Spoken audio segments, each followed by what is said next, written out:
Every great financial journey begins with a single decision, the decision to take control. Not tomorrow, not next month, today. You don't need a perfect plan to start.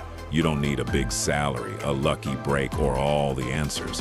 What you need is a willingness to take small, consistent steps forward.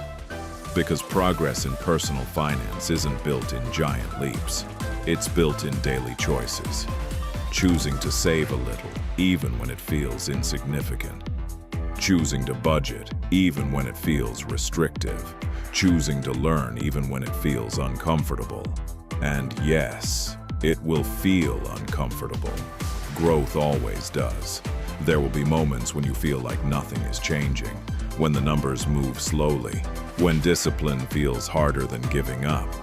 But understand this: what feels small today is shaping something powerful for your future. Every coin saved is a vote for your freedom. Every smart decision is a brick in the foundation of your independence. You are not behind, you are not too late, and you are absolutely capable of building the life you want. Believe that, even when results are invisible. Progress is happening. So start where you are, use what you have, do what you can. And today, just take one step. Open that savings account, track your spending. Say no to one unnecessary expense, because one step leads to another, and another, and another. And before you know it, you won't just be managing money. You'll be mastering your future. Start today.